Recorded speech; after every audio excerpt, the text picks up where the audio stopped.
Dear students, today we are going to discuss about the 10th lesson.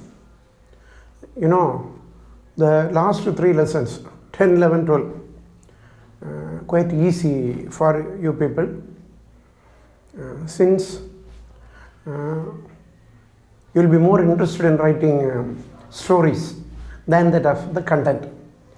The 10th lesson, organisms and population. அப்போது மாணவர்களே, நம்ம இன்றைக்கி 10வது பாடம் உயிரினங்களும் ஜனக்கூட்டம்னு சொல்லக்கூடிய அந்த 10வது பாடத்தை பார்க்க போகிறோம். இப்போ நீங்கள் பார்த்தீங்கன்னா இந்த 10, 11, 12 சொல்லக்கூடிய இந்த 3 பாடங்களுமே உங்களுக்கு லகுவான பாடங்கள் போல் உங்களுக்கு தெரியும். ஏன்னா கொஞ்சம் உங்கள் பழைய சோஷியல் ஸ்டடீஸை சமூக அறிவியலை ஒட்டி வரக்கூடிய சில பகுதிகளும் இதில் இருக்கும். ஆனால் உண்மையிலே இதனுடைய கண்டென்ட் பாடப்பகுதியானது மிக முக்கியத்துவம் வாய்ந்தது. பார்க்கறதுக்கு தான், வாசிக்கிறது தான் சிம்பிளாக இருக்கிறது போல இருக்கும். ஆனால் கண்டென்ட் பார்த்திங்கன்னா கண்டென்ட்டானது அந்த பாடத்தொகுதியானது மிக முக்கியமானதாக இருக்கும். Organisms as well as population. Organisms and population. Before entering into that lesson, you have to know something about the ecology or the environmental biology. You know, all the organisms, they live in a surrounding, in an environment. The organism and the environment interact among themselves. The ecology is actually the branch of biology. Ecology, now we call it as the environmental biology or the environmental science. The ecology is a branch of biology that deals with the interaction of organisms with that of the non-living environment. அப்போது உயிரினங்களும் உயிரின தொகை இப்போ பார்த்தோன்னா இதில் நம்ம முதல்ல அந்த பாடத்துக்குள்ளே போகிறதுக்கு முன்னாடி நம்ம முதல்ல தெரிஞ்சிருக்க வேண்டியது சுற்றுப்புற அறிவியல். ஆங்கிலத்தில் ஈக்காலஜின்னு சொல்லக்கூடிய வார்த்தை தமிழில் சுற்றுச்சூழல் அறிவியல் அல்லது சுற்றுச்சூழல் உயிரியல்னு சொல்லும். உயிரினங்களும் அது வாழக்கூடிய சூழ்நிலைக்கும் இடையில் இருக்கக்கூடிய தொடர்பு. இந்த உயிரினங்களும் அது வாழக்கூடிய சூழலுக்கு இடையில் இருக்கக்கூடிய தொடர்பை தான் நம்ம என்ன சொல்லுவோம், அதை பற்றி படிக்கக்கூடிய அறிவியலின் பிரிவை சுற்றுச்சூழல் அறிவியல்னு சொல்லுவோம். The branch of biology deals with the study of the interaction of organisms with their environment is known as the environmental biology or environmental science. Previously it was known as the ecology. Actually, the environment, which include temperature, light, then soil, water, altitude, humidity, all these play a vital role in the behavior, growth, distribution, the reproduction. All these biotic activities or the activities of the living organism is regulated by the non-living things such as the temperature, light, water, soil, then humidity, then altitude. All these decide the behavior, growth, distribution, metabolism, reproduction.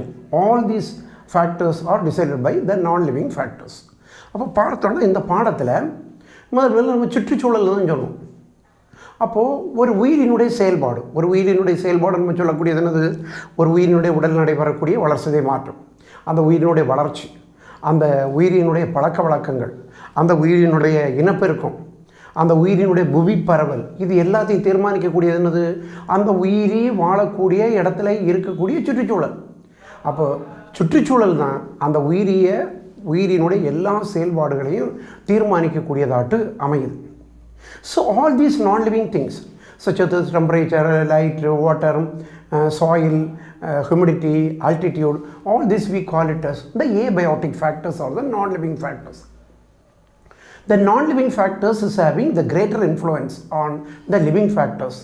So the non-living things are known as abiotic factors, or the climatic factors or the environmental factors are known as the abiotic factors. On the other hand, the living organisms are known as the biotic factors. The living factors are the biotic factors. அப்போது சுற்றுச்சூழல் சொல்லக்கூடிய என்னது, உயிரற்ற பொருட்களான வெப்பநிலை, ஒளி, மண், தண்ணீர், இதை தவிர ஈரப்பதன், வாழக்கூடிய இடத்துக்கு உயரம், இதெல்லாம் என்னது ஒரு உயிரியோட தொடர்புடைய உயிரற்ற காரணிகள். உயிரியோட தொடர்புடைய இத்தகைய உயிரற்ற காரணிகளானது உயிரியினுடைய வளர்சிதை மாற்றத்தை, உயிரினுடைய வளர்ச்சியை, பழக்க வழக்கத்தை, இனப்பெருக்கத்தை, புவி பரவலை, இது எல்லாத்தையும் கட்டுப்படுத்தக்கூடியதாட்டு காணப்படுகின்றது. அப்போ உயிரற்ற பொருட்களான இந்த ஜடப்பொருட்கள், ஏபயோட்டிக் ஃபேக்டர்ஸ், உயிரற்ற காரணிகள், உயிர்காரணிகளை கட்டுப்படுத்தக்கூடிய தன்மை கொண்டதாக காணப்படுகின்றது. So if you take this one in the case of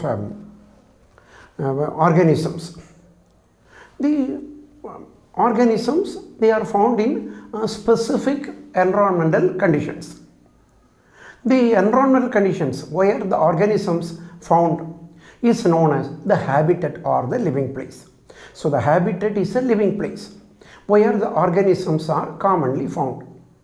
And if you take this habitat, the habitat in turn, within the habitat, there is an interaction between the living and non-living organisms. That's what we call it as the ecosystem.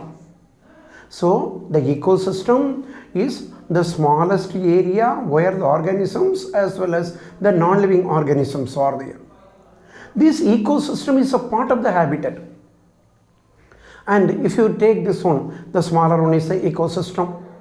Then next to the ecosystem, the next higher level is a habitat.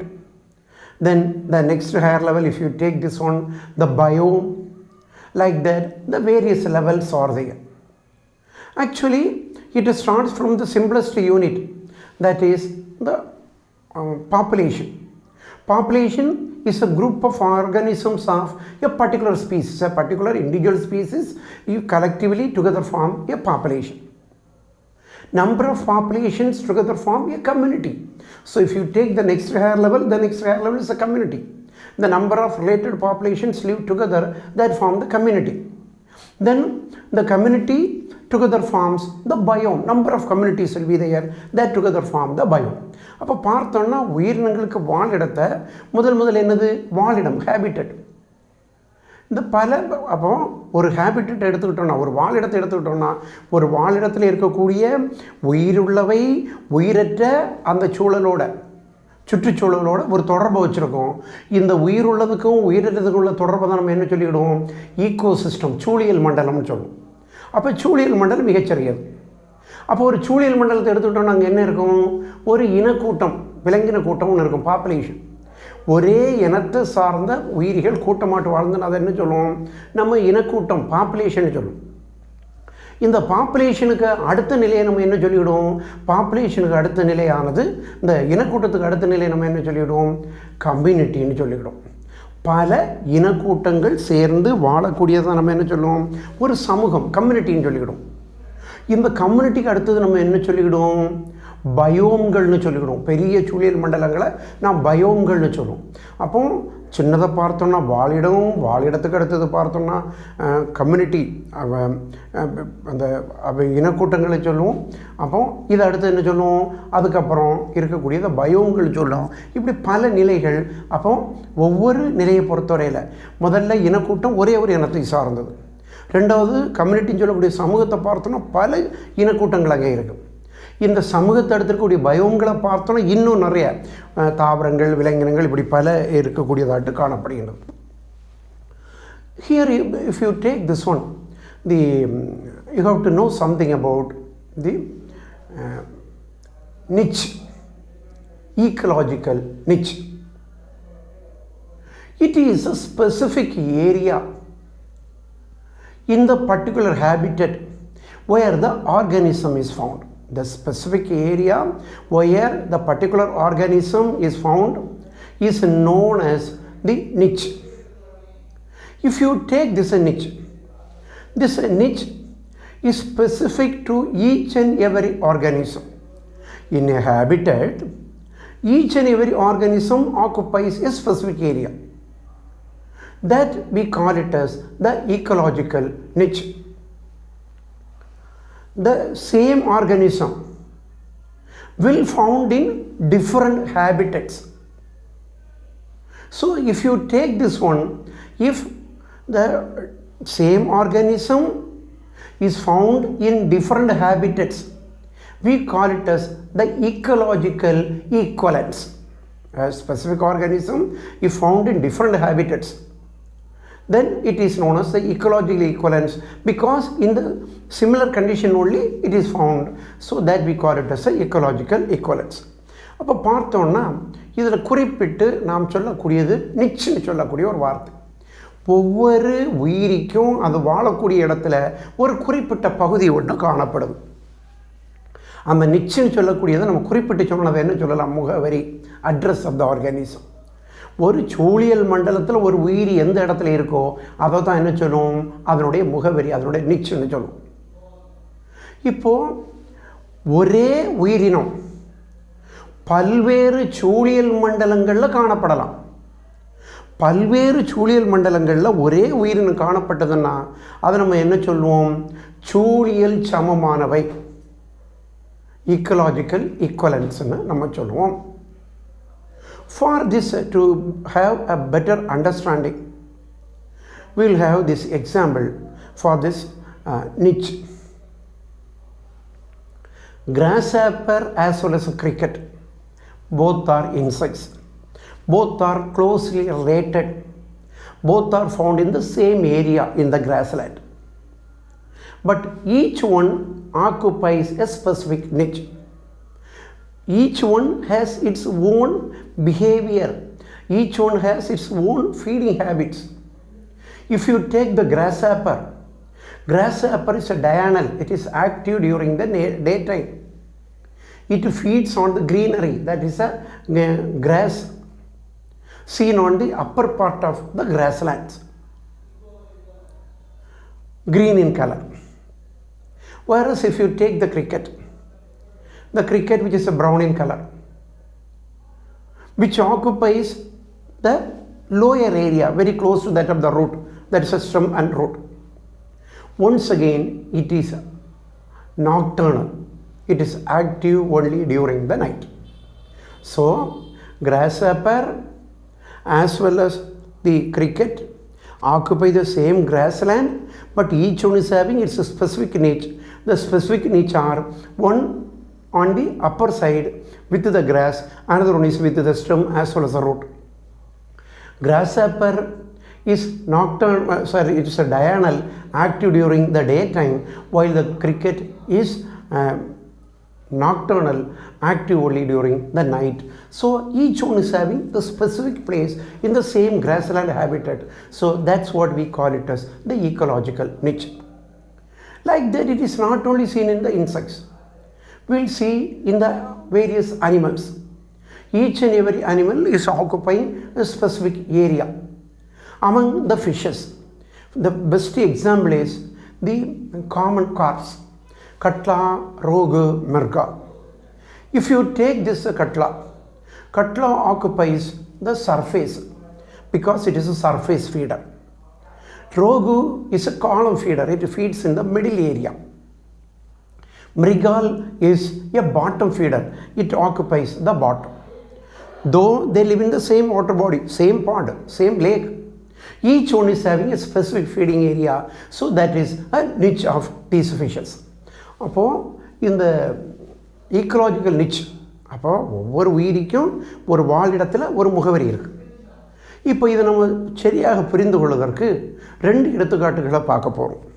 அப்போ முதலாவது எடுத்துக்காட்டை பார்த்தோம்னா, முதலாவது எடுத்துக்காட்டானது நாம் சொல்லக்கூடிய வெட்டுக்கிளி மற்றும் இதோடு சேர்ந்து காணப்படக்கூடிய கிரிக்கெட் சொல்லக்கூடிய பூச்சி. இது ரெண்டும் புல்வெளிகளில் தான் வாழுது. இந்த வெட்டுக்கிளிக்கும் இந்த கிரிக்கெட்டுன்னு சொல்லக்கூடிய பூச்சிக்கும் என்ன வித்தியாசம்னு பார்த்தோன்னா, இந்த கிரிக்கெட்டுன்னு சொல்லக்கூடிய பூச்சி, நீங்கள் எல்லோரும் வெட்டுக்கிளி உங்கள் எல்லாருக்குமே தெரியும். இந்த கிரிக்கெட்டுன்னு சொல்லக்கூடிய பூச்சியை பார்த்திங்கன்னா ப்ரௌன் கலரில் இருக்கும். இரவு நேரங்களில் நம்முடைய வீடுகளில் வரும். இப்போ நம்முடைய வீடுகள் எல்லாம் வந்தாச்சுன்னா அது கொல்லுவாங்க, ஏன்னா அது கொஞ்சம் பயங்கரமாக சத்தம் போடக்கூடிய ஒரு பூச்சியாட்டு இருக்கும். அப்போது இந்த இதை பார்த்தோன்னா, இந்த கிரிக்கெட்னு சொல்லக்கூடியதும் வெட்டுக்கிளியும் புல்வெளியில் ஒரே புல்வெளியில் தான் வாழும். இந்த ரெண்டுக்குமே தனித்தனி இடம் இருக்குது. அந்த புல்வெளியில் வெட்டுக்கிளி புல்லுக்கு மேலே தான் இருக்கும், அந்த பச்சை பசையில் புல் இருக்கக்கூடிய இடத்துல தான் இருக்கும். பகல் வேளைகளில் தான் வெட்டுக்கிளி வேகமாட்டு உணவு உட்கொள்ளும். அந்த இதை ஒட்டி அந்த புல்லை ஒட்டி தான் அது வாழக்கூடியதாக இருக்கும். நேர மாதிரி அந்த கிரிக்கெட்டுன்னு சொல்லக்கூடிய அந்த பூச்சி எடுத்துக்கிட்டோம்னா, கிரிக்கெட்டுன்னு சொல்லக்கூடிய அந்த பூச்சி எங்கே தான் வாழுது? அதே புல்வெளியில் தான் வாழுது. ஒன்றே ஒன்று தரையை ஒட்டி, தண்டு மற்றும் வேர் பகுதியை ஒட்டி காணப்படும். ரெண்டாவது, இந்த கிரிக்கெட்னு சொல்லக்கூடிய பூச்சியை பார்த்திங்கன்னா இது இரவு நேரத்தில் தான் செயல்படக்கூடியது. பகல் நேரத்தில் இது எங்கேயும் நம்ம பார்க்க முடியாது. ஏன்னா அது பகலில் ஒளிஞ்சிருக்கும். இரவு நேரத்தில் தான் வெளியில் வரும். அப்போது வெட்டுக்கிளியும் இந்த கிரிக்கெட்டும் பார்த்தோன்னா வெட்டுக்கிளி பகல் நேரத்தில் செயல்படக்கூடியது, இந்த கிரிக்கெட்னு சொல்லக்கூடிய பூச்சி இரவு நேரத்தில் செயல்படக்கூடியது. அப்போ ஒவ்வொன்றுக்குன்னும் புல்வெளியில் ஒரு குறிப்பிட்ட இடம் இருக்குது. ரெண்டாவது, இதுக்கு ஒத்த இன்னொரு எடுத்துக்காட்டை பார்த்தோன்னா மீன்கள். பொதுவாட்டு நாம் செல்லக்கூடிய கெண்டை மீன்கள். கெண்டை மீன்களில் 3 இனங்கள் நம்முடைய குளங்கள் ஏரிகள் எல்லாம் வளர்க்கப்படுகின்றது. கட்லா, ரோகு, மிருகால்னு சொல்லக்கூடிய 3 இனங்கள். இந்த கட்லான்னு சொல்லக்கூடிய மீனை பார்த்திங்கன்னா, கட்லா நீர்நிலைக்கு மேல் பகுதியில் மட்டும்தான் அதை பார்க்க முடியும். ஏன்னா நீர்நிலைக்கு மேலே இருக்கக்கூடிய உணவை தான் அது சாப்பிடக்கூடியது. ரெண்டாவது பார்த்திங்கன்னா ரோகுன்னு சொல்லக்கூடிய மீன் நீர்நிலைக்கு மேல் பகுதியிலையும் வராது, நீர்நிலைக்கு ஆழமான பகுதியிலையும் போகாது. இந்த ரெண்டுக்கும் இடைப்பட்ட பகுதியில் என்ன இருக்கும்? ரோகு வாழும். இப்படி ரெண்டுக்கும் இடைப்பட்ட பகுதியில் என்ன உணவு கிடைக்கும் அதுதான் அது சாப்பிட்டுக்கணும். மிருகால்னு சொல்லக்கூடிய 3வது இன மீன்களை பார்த்தோம்னா, மிருகால்னு சொல்லக்கூடிய 3வது இன மீன் எங்கே வாழும்? அதே நீர்நிலையினுடைய தரைப்பகுதியை ஒட்டி வாழக்கூடியதாக இருக்கும். ஒரே நீர்நிலையில் தான் 3 இடங்கள், மேலே இந்த மேலே குளத்துக்கு மேற்பரப்பை ஒட்டி கட்லாயும், குளத்துக்கு நடுப்பகுதி ஒட்டி ரோகும், ஆழமான பகுதி தரைப்பகுதி ஒட்டி மிருகாலும் காணப்படும். அப்போ இது ஒவ்வொன்றும் அதனுடைய குறிப்பிட்ட வாழிடம்னு நம்ம நீர்நிலையில் சொல்லுவோம். Now we are going to see about the abiotic factors. I told you the various abiotic factors are there. The various abiotic factors are temperature, light, soil, water, humidity, altitude are the various abiotic factors. If you take this one, the temperature, it is one of the important abiotic factors which controls metabolism, growth, distribution, reproduction, etc. Pigmentation. So it controls metabolism, growth, pigmentation, distribution, even reproduction. All these are controlled by temperature. If you take the animals based on their ability to withstand the temperature, we divide the animals into 2. They are eurythermal animals as well as the stenothermal animals. If you take the warm-blooded animals, homeotherms, birds and mammals. The birds and mammals, they maintain constant body temperature irrespective of the environmental temperature. They can survive, withstand whatever may be the level of temperature. Such animals which can withstand wide variation in temperature are known as eurythermal animals. That is, if you take this mammals can survive in the tundra, polar region, in the desert, in the equatorial region, tropics. So they can tolerate the temperature, varying level of temperature. Such animals are known as the eurythermal animals. On the other hand, if you take the fishes, amphibians or reptiles, even the insects, they can't withstand the temperature beyond a particular limit. They can withstand only the slight variation in temperature. Such animals that withstand slight variation in temperature are known as stenothermal animals. So stenothermal animals are those which can withstand only slight change in temperature, whereas eurythermal animals are those which can withstand the wide variation in the temperature. Like that, based on the ability to withstand the temperature, animals are of 2 types, the eurythermal and stenothermal. அப்போ வெப்பநிலை விலங்கினங்களுக்கு வளர்சிதை மாற்றத்தை, விலங்கினங்களுக்கு வளர்ச்சியை, விலங்கினங்களுக்கு இனப்பெருக்கத்தை, விலங்கினத்தில் நிறமிகளை இது எல்லாத்தையும் கட்டுப்படுத்தக்கூடியதாட்டு இந்த வெப்பநிலையானது காணப்படுகின்றது.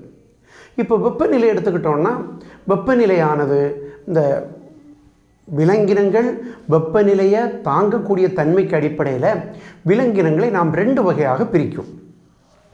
ஒன்று யூரிதெர்மல் விலங்கினங்கள், மற்றொன்று ஸ்டீனோதெர்மல் விலங்கினங்கள்.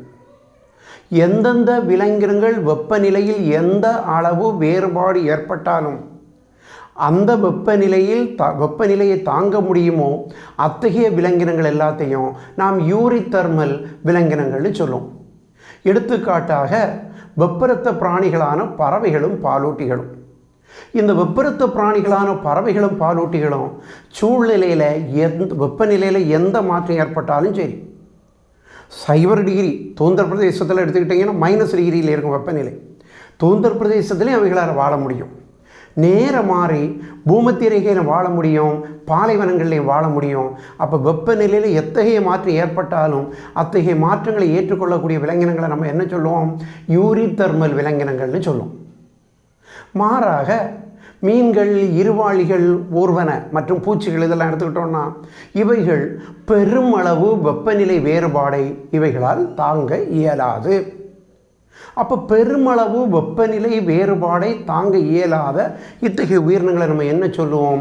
ஸ்டீனோதெர்மல் உயிரினங்கள்னு சொல்லுவோம். அப்போ வெப்பநிலை வேறுபாடை தாங்க இயலாத விலங்கினங்களை ஸ்டீனோதெர்மல் விலங்கினங்கள் சொல்லுவோம். வெப்பநிலை வேறுபாடை தாங்கக்கூடிய விலங்கினங்களை நாம் யூரிதெர்மல் விலங்கினங்கள்னு சொல்லுவோம். If you take this one, the temperature influences the animals. If you take the animals which live in the colder region will have shorter legs, shorter earlobes, shorter appendages than the animals that live in the warmer region. Once again, if you take the animals which live in the colder region, they tend to gain more weight than that of the animals which live in warmer region. So, if you take this one, temperature influences the formation of various organs. That is, if colder region is there, short legs are there, short earlobes are there, short tail is there. But warmer region, long legs, long earlobes, long tail. Animals of the colder region, they gain more weight than that of the animals of the warmer region which gain less weight. அப்போ விலங்கினங்களை பார்த்தோம்னா விலங்கினங்களில் இந்த குறிப்பாட்டு உடல் உறுப்புகளை எடுத்துக்கிட்டோம்னா குளிர் பகுதியில் வாழக்கூடிய விலங்கினங்களை பார்த்தோம்னா குளிர் பகுதியில் வாழக்கூடிய விலங்கினங்கள் அவைகளுக்கு உறுப்புகளெல்லாம் குறுகியதாட்டு இருக்கும். குறுகிய கால்கள், குறுகிய செவி மடல்கள், குறுகிய வால், இதெல்லாம் குளிர் பகுதியில் வாழக்கூடிய விலங்கினங்களில் இருக்கும். நேரவாரி வெப்ப பிரதேசத்தில் வாழக்கூடிய விலங்கினங்கள் எடுத்துக்கிட்டிங்கன்னா நீண்ட வால் இருக்கும், நீண்ட கால் இருக்கும், நீண்ட செவி மடல் இருக்கும். அப்போ பார்த்திங்கன்னா உறுப்பமைப்பில் வெப்பநிலை முக்கிய பங்கு வகிக்குது. அதே போல் உடல் எடையை பார்த்தோம்னா உடல் எடையை பெற்றுக்கொள்வதிலையும் இந்த வெப்பநிலை முக்கிய பங்கு வகிக்குது. இந்த உடல் எடையை பெற்றுக்கொள்வதில் பார்த்தோம்னா குளிர் பிரதேசத்தில் வாழக்கூடிய விலங்கினங்களானது இந்த அதிக அளவு உடல் எடையை கொண்டதாட்டிருக்கும். அதே நேரத்தில் வெப்ப பிரதேசத்தில் வாழக்கூடிய விலங்கினங்களை பார்த்தோம்னா வெப்ப பிரதேசத்தில் வாழக்கூடிய விலங்கினங்கள் குறைந்த அளவு உடல் எடையை, குளிர் பிரதேசத்தில் இருக்கக்கூடிய விலங்கினங்களோட குறைந்த அளவு உடல் எடையை கொண்டதாக காணப்படுகின்றது. அப்போ உடல் எடையில் இவை முக்கிய பங்கு வகிக்கக்கூடியதாட்டு காணப்படுகின்றது. Like that, if you take this rate of metabolism, the rate of metabolism is more among the animals which live in the warmer region than that of the animals which live in the colder region. So the metabolism is influenced by the temperature. Once again, number of adaptations are there. If you take this camel, the camel which lives in the desert where the temperature is high, if you take the camel is having a number of adaptations. Then it has to minimize the loss of water from the body, so concentrated urine. Then they have to cool down the body So for that the respiratory system is specially adapted. Then they use the limited water which is available to them. Such adaptations are there in the case of the camel, which is a desert animal. So the certain adaptations are there. அப்போ வெப்பத்தில் இருந்து தங்களை பாதுகாத்து கொள்வதற்கு பார்த்தோம்னா விலங்கினங்களில் சில தகவமைப்புகள் இருக்கும். ஒட்டகத்தை எடுத்துக்கிட்டோம், பாலைவனத்தில் வாழக்கூடியது, வெப்பநிலை அங்கே அதிகம். அப்போது அது என்ன செய்யணும்? ஒன்று உடலில் இருந்து தண்ணீர் வீணாயிடப்படாது, இருக்க தண்ணீரை பாதுகாக்கணும். என்ன செய்யும்? அதற்கு தக்க அதுக்கு நைட்ரஜன் கழிவுப்பொருள் சிறுநீரை அதுக்கு தக்க அது மாற்றிருக்கும். அதே போல் ஒட்டகத்தை எடுத்துக்கிட்டோம்னா ஒட்டகம் அதுக்கு உடலை கொஞ்சம் குளிராட்டு தான் வைக்கணும். அப்போ சுவாச பாதையில் குளிரூட்டுவதற்கான அமைப்புகளை அது வச்சுருக்கோம். கிடைக்கக்கூடிய தண்ணீரை குறைந்த அளவு தண்ணீர் கிடைச்சாலும் அதை போதுமான அளவு பாதுகாக்கக்கூடிய தன்மையும் ஒட்டகத்தில் இருக்கக்கூடியதாட்டு இருக்கும். அப்போ இப்படிப்பட்ட பல்வேறு தகவமைப்புகள் வெப்பத்துக்கு அடிப்படையில் காணப்படுகின்றது. Once again, if you take this one, the pigmentation, the temperature influences the pigmentation. Animals which live in the tropics, which are more pigmented than the ones which live in the temperate region, so it influences the pigmentation. அப்போ நிறத்தில் கூட நிறமிகள் உருவாவதில் கூட பொதுவாட்டு இது முக்கிய பங்கு வகிக்கக்கூடியதாட்டு இருக்கும். ஒன்று வெப்ப பகுதியில் இருக்கக்கூடியது அதிக நிறமிகளை கொண்டதாட்டு இருக்கும். அதே விலங்கின குளிர்பகுதியில் வாழ்ந்துன்னா அதில் நிறமிகள் குறைவாட்டிருக்கும். So to protect the extreme level of temperature, there are certain adaptations that we can see among the animals. The various adaptations are, one is the hibernation and another one is the estivation. The hibernation is the winter sleep. So during winter, to escape from the biting cold, animals undergo a stage of inactiveness. That we call it as the hibernation or the winter sleep. Once again, the summer sleep, estivation is there. There are certain animals, they protect themselves from the scorching sun.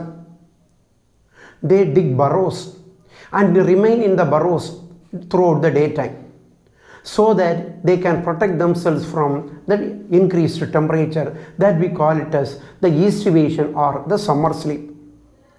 Even there are animals which migrate from a place to another, that is whenever there is the temperature is too low. The birds from the Siberia migrate to Vedantangal to protect themselves from the temperature, the biting cold. So these are the adaptations which are seen among the animals to protect themselves from the temperature, extremities of the temperature. அப்போ வெப்பத்தில் இருந்து பாதுகாத்து கொள்வதற்கு விலங்கினங்களில் பார்த்தீங்கன்னா விலங்கினங்களில் பல்வேறு வகையான தகவமைப்புகள் இருக்குது. ஒன்று குளிர்கால உறக்கம். அப்போ குளிர்கால உறக்கம், குளிர்காலம் துருவ பிரதேசங்களில் பார்த்தோம்னா குளிர் மிக அதிகமாக இருக்கும். அந்த குளிரில் விலங்கினங்கள் தங்களை பாதுகாத்து கொள்வது மிக கஷ்டமாக இருக்கும். அப்போ என்ன செய்யும்? பூமிக்கடியில் போய் ஒரு செயலற்ற நிலை, ஒரு அமைதியான ஒரு இடத்துல போய் அது உட்காந்துக்கிடும். பார்த்திங்கன்னா அப்போது அதுக்கு உடலில் சின்ன சின்ன வேலைகள் மட்டும்தான் நடைபெறும், சின்ன சின்ன செயல்கள் மட்டும்தான் நடைபெறும். இப்படி குளிர்காலத்தில் மேற்கொள்ளக்கூடிய உறக்கத்தை நம்ம என்ன சொல்லுவோம்? குளிர்கால உறக்கம்னு சொல்லுவோம். அதே போல் அதிக வெப்பத்திலிருந்து தன்னை பாதுகாத்து கொள்வதற்கு வெப்பமண்டலங்களில் வாழக்கூடிய விலங்கினங்கள் என்ன செய்யுது? வெப்பமண்டலத்தில் வாழக்கூடிய விலங்கினங்கள் பூமியில் வலைகளை தோன்றி குழிகளை தோன்றி பகல் முழுவதும் அந்த குழிகளுக்குள்ளே இருந்துக்கிடும். வெப்பத்திலேருந்து தன்னை பாதுகாத்து கொள்ளும். இரவு நேரங்களில் வெப்பத்திலேருந்து அந்த குழிகளிலேருந்து வெளியே வருது. அப்போ வெப்பத்திலேருந்து பகல் நேரங்களில் தன்னை பாதுகாத்து கொள்வதற்கு அவை மேற்கொள்ளக்கூடியதை நம்ம என்ன சொல்லுவோம்? கோடைகால உறக்கம்னு சொல்லுவோம். இன்னும் நம்ம பார்த்துருப்போம் வலசை போதல், மைக்ரேஷன். சைபீரியா இருக்கக்கூடிய பறவைகள் அங்கே குளிர்காலத்தில் என்ன செய்யுது? குளிர் பயங்கரமான குளிர். அப்போ குளிர் பயங்கரமாக இருக்கனால அந்த பறவைகள் என்ன செய்யுது? தன்னை பாதுகாத்து கொள்வதற்கு சைபீரியாவிலிருந்து தமிழ்நாட்டில் இருக்கக்கூடிய வேடந்தாங்கலுக்கு வருது. அப்போ வலசை போதல் இதெல்லாம் என்னதுக்கு? வெப்பத்தில் இருந்து தன்னை பாதுகாத்து கொள்வதற்கு விலங்கினங்கள் இருக்கக்கூடிய தகவமைப்பு. The second one is the light. Light also influences the distribution of animals, then pigmentation of animals, then reproduction. All these are influenced by light. You know, when the light is available for a particular time, it stimulates the gonads. When the gonads are stimulated, it stimulates the reproductive activities among the animals. So that we call it as a photoperiodism. How long the light is available. Based on that, the gonads are activated, stimulated. When the gonads are activated, they undergo the reproductive process. So the light stimulates the reproductive process. If you take the cave-dwelling animals, due to the absence of caves, their eyes have lost the ability of vision. Their eyes have lost the ability of vision because for them there is no need of having the eyes since they live in the darkness. Once again, if you take the animals which live in the darker area, pigmentation is not there. Since they are not exposed to light, the pigmentation is not there. So the light influences the organisms in different ways. It also causes the movement of plants towards the light, that you have studied, that the phototropism. So the plants are phototropic, they move towards the place where the light is available. Light also influences the organisms. அப்போ ரெண்டாவது பார்த்தோன்னா ஒளி. விலங்கினங்களுக்கு பரவலை, விலங்கினங்களுக்கு இனப்பெருக்கத்தன்மையை, இது எல்லாத்தையும் கட்டுப்படுத்துவதற்கு ஒளியும் முக்கிய பங்கு வகிக்குது. இப்போ உதாரணமாட்டு ஒளியை பார்த்தோன்னா ஒரு நாள் ஒரு குறிப்பிட்ட அளவு ஒளி கிடைக்குது.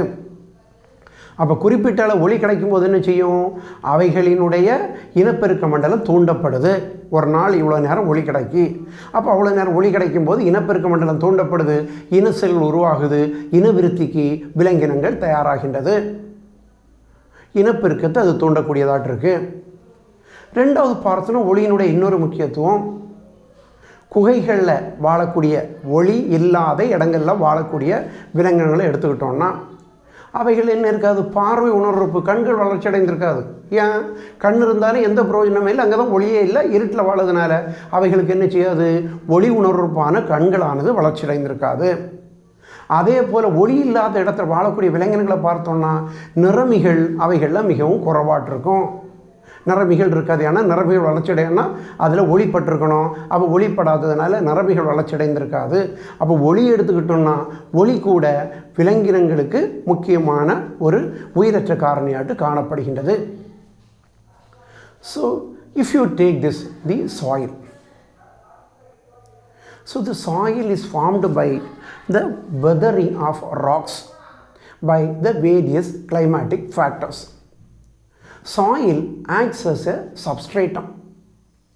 Apart from that, it is a medium where many organisms are there. If you take this one, the soil is having number of properties. One is the texture of the soil. The second one is the porosity of the soil. The third one is the permeability of the soil. Fourth one is the water holding capacity of the soil. Soil organisms, like that number of factors that influence the soil. So the uppermost layer of the earth which is covered by the soil. The soil is formed by the weathering of rocks under various climatic conditions. Soil acts as a substratum as well as a medium for many of the organisms. Number of microorganisms are found in the soil, the uppermost layer of the soil. The soil has number of properties. The texture of the soil, then porosity, permeability, then if you take this one, the various nutrients of the soil. All these are the number of factors that determine the soil. அப்போ பார்த்தோம்னா மண், நிலத்துக்கு மேலே இருக்கக்கூடிய அந்த பகுதியை தான் என்ன சொல்லும்? மண்ணுன்னு சொல்லும். பாறைகள் பல்வேறு சூழல்களில் உடைந்து இந்த மண் உருவாகுது. மண் உயிரினங்கள் ஒட்டி வாழ்வதற்கு ஒரு தளமாகவும், உயிரினங்கள் வாழ்வதற்கு தேவையான பல பொருட்களை வழங்கக்கூடிய ஒன்றாகவும் மண் காணப்படுகின்றது. இப்போ மண்ணை எடுத்துக்கிட்டோன்னா மண்ணுக்கு நிறைய காரணிகள் இருக்குது. ஒன்று மண்ணின் தன்மை, மண்ணில் இருக்கக்கூடிய துவாரங்கள், மண் வழியாட்டு தண்ணி போகக்கூடிய தன்மை, அடுத்தது மண் வழியாட்டு காற்று போகக்கூடிய தன்மை, மண்ணில் இருக்கக்கூடிய பல உயிரினங்கள், இது எல்லாமே மண்ணுக்கு தன்மையை நிர்ணயிக்கக்கூடிய காரணிகளாட்டு காணப்படுகின்றது. So if you take this soil, here the properties of the soil, texture of the soil. Texture refers to the size of the soil particles. The size of the soil particle inside the soil. Sandy soil, muddy soil, clayey soil, all these are decided by the size of the soil particles.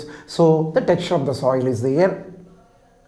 Porosity, the space which is found between the particles of the soil is known as the porosity of the soil.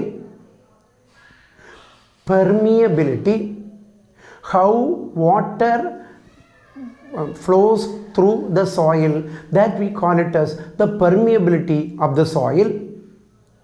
Then if you take this once again if you take this soil, the aeration of the soil, how air moves between the soil particles, that we call it as the aeration of the soil.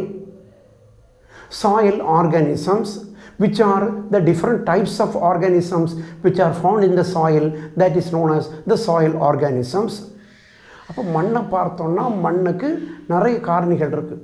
மண்ணின் தன்மை, மண்ணில் இருக்கக்கூடிய துகள்கள் எப்படிப்பட்ட துகள்கள், சின்ன துகள்களா பெரிய துகள்களா, அதெல்லாம் மண்ணுக்கு தன்மையை தீர்மானிக்குது. 2, மண்ணில் இருக்கக்கூடிய இடைவெளிகள், போரோசிட்டி, துவாரங்கள், மண்ணில் துவாரங்கள் இருக்கா, அப்போ மண்ணில் இருக்கக்கூடிய துவாரங்கள் எப்படிப்பட்ட துவாரங்கள் இருக்குது, எந்த அளவுள்ள துவாரங்கள் இருக்குது, மண்ணில் இருக்கக்கூடிய துவாரங்கள். 3வது பர்மியபிலிட்டி, மண் வழியாட்டு தண்ணீரானது கடந்து போகுதா, அப்போது தண்ணீர் கடந்து போகுதுன்னா அப்போ மண் அதற்குரிய தன்மை கொண்டதாட்டு காணப்படணும். அப்போது தண்ணீர் கடந்து போகக்கூடியதை தன்மையை சொல்லும். அடுத்தது மண் வழியாட்டு காற்று போகுதா, மண்ணில் இருக்கக்கூடிய இடைவெளிகள் வழியாட்டு காற்று போகுதா, அப்போ காற்று இருக்கணும்.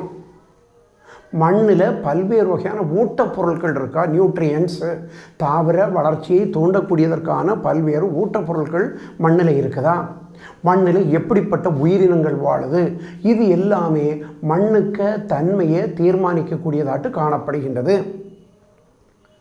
Then if you take this water, 3/4 of the surface of the earth is covered by water. If you take this water may be the fresh water or the salt water based on the presence of the dissolved salts in the water. And if you take the fresh water may be the hard water or the soft water. Calcium, magnesium, sulfates and nitrates are found, that gives the hardness of the water. So whether the water is hard water or soft water, the hardness of the water may be temporary hardness or the permanent hardness. If the hardness of the water can be removed by boiling, it is a temporary hardness. If it can't be removed, then it is the permanent hardness.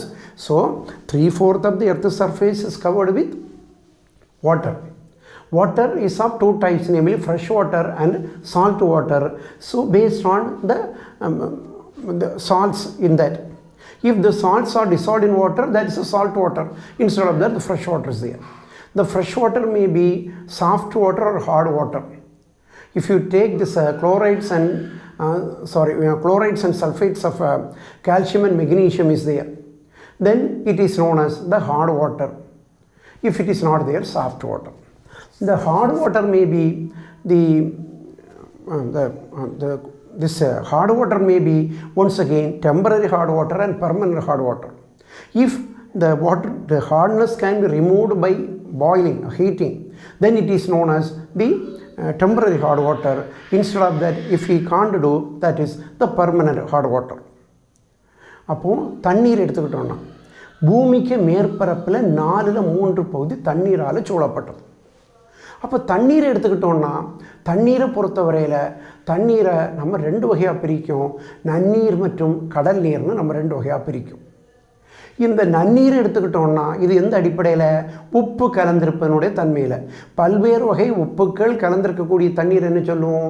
கடல் நீர்னு சொல்லுவோம். மற்ற நீரை நாம் நன்னீர்னு சொல்லுவோம். நன்னீரை நாம் கடினமான நீர் மற்றும் மென்மையான நீர்னு சொல்லுவோம். இந்த குளோரைட்ஸும் சல்ஃபேட்ஸும், கால்சியத்துக்கும் மெக்னீஷியத்துக்கும் குளோரைட்ஸும் சல்ஃபேட்ஸும் கலந்திருக்கக்கூடிய தண்ணீரை நாம் கடின நீர்னு சொல்லுவோம். அப்படி இல்லாததை மென்மையான நீர்னு சொல்லுவோம். இந்த கடின நீரை தற்காலிக கடின நீர், நிரந்தர கடின நீர்னு சொல்லுவோம். வெப்பப்படுத்துதலின் மூலம் அதுக்கு கடினத்தன்மையை நம்மளால் நீக்க முடியும்னா அதை நம்ம என்ன சொல்லுவோம்? தற்காலிக கடின நீர்னு சொல்லுவோம். அப்படி நம்மளால் நீக்க முடியாதுன்னா அதை நிரந்தரமான கடின நீர்னு சொல்லுவோம். அப்படி கடின நீரை தண்ணீரானது உப்பு நீர் நன்னீர், நன்னீர் கடின நீர் மென்னீர், கடின நீர் தற்காலிக மற்றும் நிரந்தர கடின நீர்னு நம்ம பிரிக்கும். If you take this water, water has number of properties. It determines the distribution of organisms on this earth. Universal solvent, all the substances have got dissolved in it. The presence of water decides the biotic factors in the particular area. Then the water decides the fertility of the soil. Once again, if you take this water, it plays an important role in the growth of the plants. In turn, it decides the biotic factors, animals that live in the particular habitat. Then if you take this one, water is found in 3 states: solid, liquid as well as gaseous. The solid is lighter, solid water is lighter than that of the liquid water. The surface tension of the liquid water is high. That's why it helps in the floating of many of the organisms. It provides buoyancy. And if you take this one, the case of the water, the aquatic organisms are having number of adaptations. If you take this, among the fishes, the streamlined body is there, or even the scales are there. Their kidneys are suited accordingly. That is, in the case of marine water, the fishes are at the threat of shrinkage of their body. But in the case of the fresh water, as more water may enter in the body, that may result in the bursting of the body.